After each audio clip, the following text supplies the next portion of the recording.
Hello everyone, स्वागत है आप सभी का हिंदी ऑनलाइन क्लासेस में। आज हम पांचवा पाठ ईमानदारी की प्रतिमूर्ति यह देखने जा रहे हैं।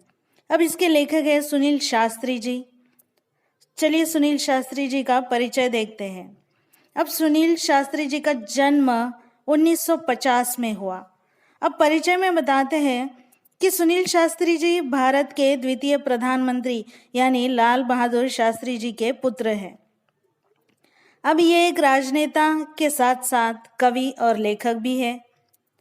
अब इन्होंने कविता, संगीत और सामाजिक कार्यों में विशेष इनका लगाव रहा है और सामाजिक और आर्थिक बदलाव इन जैसे विषयों पर वे हमेशा से ही अपने विचारों को व्यक्त करते आ रहे हैं। अब प्रमुख कृतियाँ अगर देखें तो लाल बहादुर शास्त्री मेरे बाबूजी, अब इसका अंग्रेजी अनुवाद भी हुआ है। इस पाठ में अगर हम देखें तो लेखक ने यानी सुनील शास्त्री जी ने अपने पिताजी लाल बहादुर शास्त्री जी की ईमानदारी, सादगी, सरलता, सच्चाई और पर दुख कातरता यानी दूसरों के दुख को परखने की, समझने की आदि गुणों को बड़े ही अच्छे ढंग से यहाँ पर उजागर किया है। चलिए अब पाठ की शुरुआत करते हैं। पाठ का नाम ईमानदारी की प्रतिमूर्ति, प्रतिमूर्ति यानी प्रतिमा।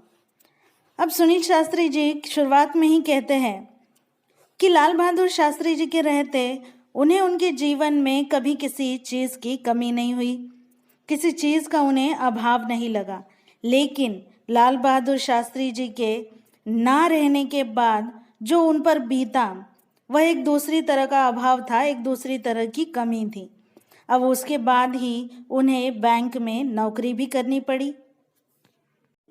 लेकिन इससे पहले की एक बात सुनील शास्त्री जी हमें याद दिलाना चाहते हैं कि जब सुनील शास्त्री जी का जन्म हुआ था तब लाल बहादुर शास्त्री उत्तर प्रदेश के पुलिस मंत्री थे। अब उस समय गृह मंत्री को पुलिस मंत्री कहा जाता था और इसीलिए लेखक हमेशा कल्पना किया करते थे कि उनके पास ये छोटी छोटी गाड़ियां नहीं, बड़ी आलीशान गाड़ी। अब लाल बहादुर शास्त्री जी प्रधानमंत्री बने तब उनके पास एक गाड़ी थी, इम्पाला शेवरलेट। अब उसे देख देख कर सुनील शास्त्री जी का बड़ा मन करता कि कभी मौका मिले तो वह उसे चलाएं। अब प्रधानमंत्री के बेटे थे, कोई मामूली बात तो थी नहीं। अब ऐसे ही इम्पाला चलाने के बारे में सोचते सोचते, कल्पना करते करते एक दिन उन्हें मौका मिल ही गया। धीरे धीरे हिम्मत भी उनकी बढ़ रही थी ऑर्डर देने की। अब एक दिन उन्होंने बाबूजी के यानी लाल बहादुर शास्त्री जी के निजी सचिव से कहा, जिसका नाम था सहाय, कि सहाय साहब ज़रा ड्राइवर से कहिए इम्पाला लेकर रेजिडेंस की तरफ आ जाए, यानी घर की तरफ आ जाए। अब जैसे ही ऑर्डर दी तो 2 मिनट में गाड़ी आकर दरवाजे पर लग गई। अब अनिल भैया ने तो साफ साफ कह दिया सुनील शास्त्री जी को कि मैं तो इसे चलाऊंगा नहीं, तुम ही चलाओ। अब लेखक आगे बढ़े, ड्राइवर से चाबी मांगी। वे बोले ड्राइवर से कि तुम बैठो, आराम करो, हम लोग अभी वापस लौटते हैं। अब गाड़ी लेकर दोनों चल पड़े। सुनील शास्त्री जी जिस गाड़ी के बारे में हमेशा सोचा करते थे, कल्पना किया करते थे, आज उसी गाड़ी को वे चला रहे थे और वह कहते हैं कि क्या शान की सवारी थी। याद करते ही बदन में लहर दौड़ गई। जिसके यहाँ खाना था वहाँ पहुँचे। अब बातचीत में समय का पता ही नहीं चला। अब तो देर हो गई। अब उन्हें याद आया कि बाबूजी तो आ गए होंगे। अब वापस घर फाटक से पहले ही उन्होंने गाड़ी रोक दी। उतरकर गेट तक वो चलते आए और उन्होंने संतरी को हिदायत दी। संतरी यानी पहरेदार और हिदायत देना यानी सूचनाएं देना। अब लेखक ने उस संतरी से कहा कि यह सैल्यूट वैल्यूट नहीं, बस धीरे से गेट खोल दो। हाँ, अगर आवाज़ करे तो उसे बंद मत करना, खुला ही छोड़ देना। लेखक कहते हैं कि पिताजी का डर था ही ऐसा। अब उसमें संतरी खटपट सैल्यूट मारेगा तो आवाज़ तो होगी ही, और फिर गेट की आवाज़ से पिताजी को पता चल जाएगा उनके लौटने का। अब वे पूछताछ करेंगे। अभी बात ताज़ा है, सुबह तक इस पर पानी पड़ चुका होगा, यानी पिताजी का गुस्सा ठंडा हो चुका होगा। अब संतरी को लेखक ने जैसे जैसे हिदायत दी उसने वैसा ही किया। फिर लेखक दबे पैर पीछे किचन के दरवाजे से अंदर घुसे। सामने देखते हैं तो क्या उनकी माँ खड़ी थी। उनसे पूछा कि बाबूजी आ गए, कुछ पूछा तो नहीं हमारे बारे में। तो माँ ने कहा हाँ आ गए हैं, उन्होंने पूछा था लेकिन मैंने बता दिया। अब आगे कुछ कहने की लेखक की हिम्मत ही नहीं पड़ी। उनकी इतनी हिम्मत हुई ही नहीं कि आगे वो पूछ सके कि आखिर बाबूजी ने क्या कहा। फिर माँ को सूचना दी कि सुबह किसी को कमरे में मत भेजिए, क्योंकि बहुत देर हो गई है और सुबह मैं बहुत देर तक सोना चाहता हूँ। अब लेखक तो बड़ी गहरी नींद में थे, लेकिन सुबह 5:30 या 5:45 बजे किसी ने दरवाज़ा खटखटाया। अब नींद तो लेखक की टूट ही गई। उन्होंने बड़ी तेज आवाज में कहा कि देर रात को आया हूँ, सोना चाहता हूँ, सोने दो मुझे।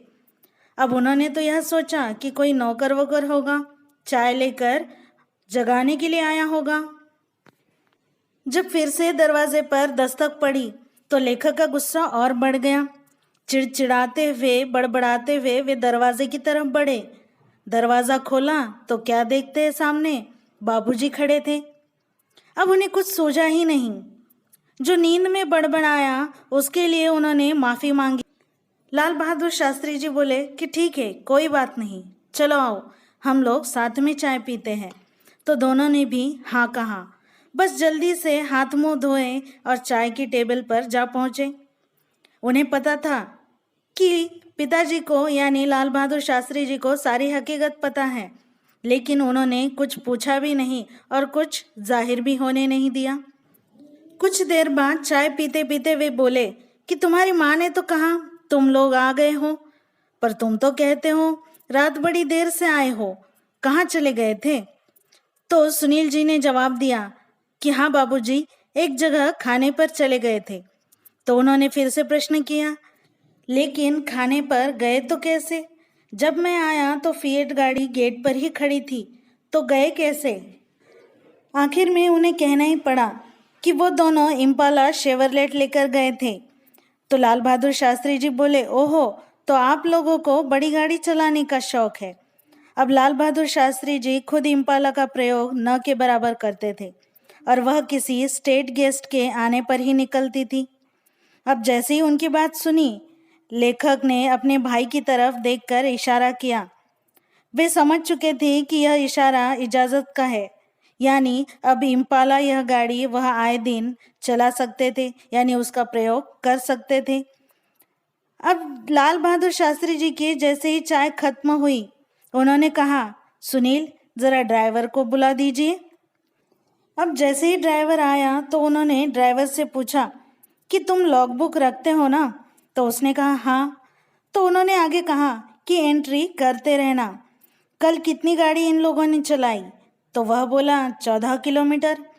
तो उन्होंने ड्राइवर को हिदायत दी कि उसमें लिख दो 14 किलोमीटर निजी उपयोग।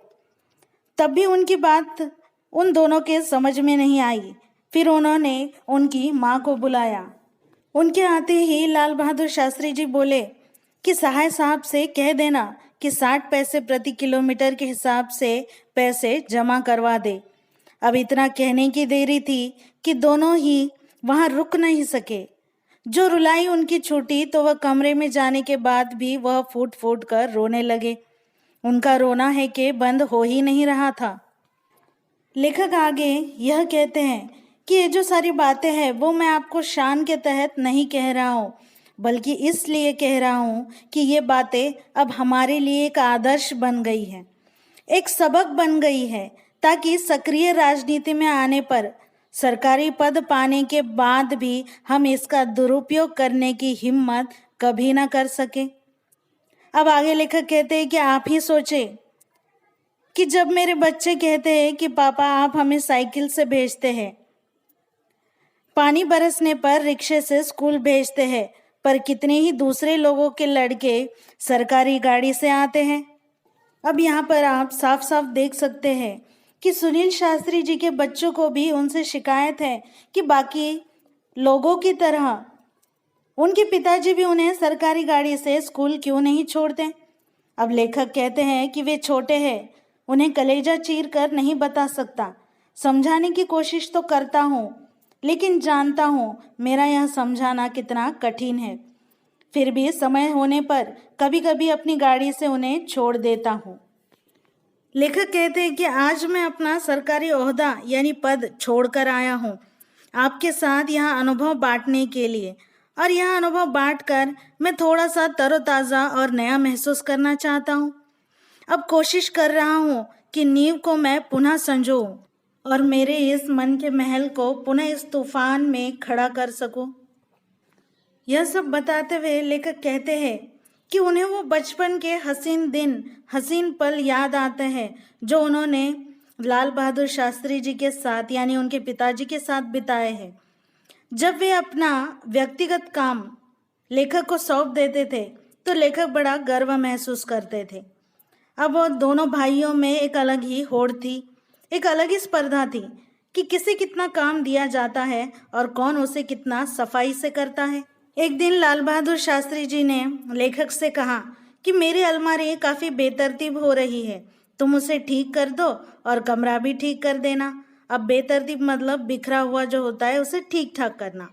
अब जैसे ही लेखक स्कूल से लौटे उन्होंने सब कुछ कर दिया, और दूसरे दिन जैसे ही वे स्कूल जाने के लिए तैयार हो ही रहे थे तो लाल बहादुर शास्त्री जी ने उन्हें बुलाया और उनसे पूछा कि तुमने तो सब कुछ ठीक कर दिया है, मैं सच में बहुत खुश हूँ, पर वे मेरे कुर्ते कहाँ हैं? तो लेखक बोले, वे कुर्ते थे भला, कोई वहाँ से फट रहा है, कोई यहाँ से फट रहा है, वे सब मैंने अम्मा को दे दिए हैं। अब उन्होंने फिर से पूछा कि यह कौन सा महीना चल रहा है? तो लेखक ने जवाब दिया यानी सुनील ने जवाब दिया कि अक्टूबर का अंतिम सप्ताह। आगे उन्होंने कहा कि अब नवंबर आएगा, जाड़े के दिन होंगे, सर्दी होगी, तब ये सब काम आएंगे, ऊपर से कोट पहन लूँगा। लेखक देखते ही रह गए और आश्चर्य होने लगा उन्हें कि क्या कह रहे हैं बाबूजी। वे कहते जा रहे थे कि ये सब खादी के कपड़े हैं, बड़ी मेहनत से बनाए हैं बनाने वालों ने, अब इसका एक एक सूत काम आना चाहिए। यही नहीं, लेखक कहते हैं कि याद है उन्हें कि उन्होंने बाबूजी के कपड़ों की तरफ अब ध्यान देना शुरू कर दिया था, क्या पहनते हैं, किस किफ़ायत से रहते हैं। लेखक ने देखा कि एक बार उनके पिताजी माँ को फटा हुआ कुर्ता देते हुए कहते हैं कि इनके रुमाल बना दो। अब आगे लेखक उनके पिताजी के व्यक्तित्व के बारे में बात करते हुए कहते हैं कि बाबूजी का एक अलग ही तरीका था जो अपने आप आकर्षित करता था। वे अगर सीधे से कहते कि सुनील तुम्हें खादी से प्यार करना चाहिए तो शायद वह बात कभी भी लेखक के मन में घर नहीं करती, पर बात कहने के साथ साथ उनके अपने व्यक्तित्व का एक आकर्षण था। वह अपने आप में ही सामने वाले को बांध लेता था और वह स्वतः ही यानी खुद ही उन पर अपना सब कुछ निछावर करने पर उतारू हो जाता था। आगे लेखक की माँ बताती है कि उनकी शादी में चढ़ावे के नाम पर सिर्फ 5 ग्राम सोने के गहने ही आए थे, लेकिन जब वे विदा होकर रामनगर आई तो वहाँ उन्हें मुंह दिखाई में गहने मिले। अब सभी नाते रिश्तेदारों ने कुछ न कुछ दिया था। जिन दिनों वो सब बहादुरगंज के मकान में आए तो उन्हीं दिनों में लाल बहादुर शास्त्री जी के चाचा जी को कोई घाटा हुआ था। अब किसी तरह से बाकी का जो रुपया था उनको देने की, चुकाने की जो जिम्मेदारी थी वो इन पर आ पड़ी, लाल बहादुर शास्त्री जी पर आ पड़ी। अब बात क्या थी उसकी ठीक से जानकारी लेना भी लेखक की माँ ने ज़रूरी नहीं समझा और इसके बारे में कभी लाल बहादुर शास्त्री जी से पूछताछ भी नहीं की। लेखक की माँ आगे बताती है कि एक दिन लाल बहादुर शास्त्री जी ने दुनिया की मुसीबतें और मनुष्य की मजबूरियों को उन्हें समझाते हुए जब उनसे गहनों की मांग की तो क्षण भर के लिए गहने देने के लिए उन्हें एक हिचकिचाहट सी महसूस हुई, लेकिन बाद में उन्होंने सोचा कि पति की प्रसन्नता में ही पत्नी की खुशी है, तो उन्होंने खुशी खुशी गहने दे दिए। केवल मांग टीका, नथुनी, बिछिया रख लिए थे क्योंकि वे तो सुहाग वाले गहने थे। अब उस दिन तो लाल बहादुर शास्त्री जी ने कुछ नहीं कहा, पर दूसरे दिन वे अपनी मन की पीड़ा को रोक न सके। उन्होंने लेखक की माँ से कहा कि तुम जब मिर्ज़ापुर जाओगी और लोग गहनों के बारे में तुमसे पूछेंगे तो क्या कहोगी? तो लेखक की माँ ने कहा कि उसके लिए आप चिंता न करें, हमने बहाना सोच लिया है। हम कह देंगे कि गांधी जी के कहने के अनुसार हमने गहने पहनने छोड़ दिए हैं, अब इस पर कोई शंका भी नहीं करेगा। कुछ क्षण चुप रहने के बाद लाल बहादुर शास्त्री जी ने अपनी पत्नी से यानी लेखक की माँ से कहा कि तुम्हें यहाँ बहुत तकलीफ है, इसे मैं अच्छी तरह समझता हूँ। तुम्हारा विवाह बहुत अच्छे और सुखी परिवार में हो सकता था, लेकिन अब जैसा है वैसा है। तुम्हें आराम देना तो दूर रहा, तुम्हारे बदन के भी सारे गहने उतरवा लिए हैं मैंने। लेखक की माँ उन्हें समझाते हुए कहती है कि आप उन गहनों की बिल्कुल चिंता न करें, क्योंकि जो असल गहना है वो तो है मेरे पास और हमें बस वही चाहिए। समय आ जाने पर फिर बन जाएंगे वो गहने। सदा ऐसे ही दिन थोड़े रहेंगे, अब सुख दुख तो सदा लगा ही रहता है। यहाँ पर आप देख सकते हैं कि पाठ की समाप्ति हो चुकी है। आज के लिए इतना ही, यहीं पर रुकते हैं। धन्यवाद।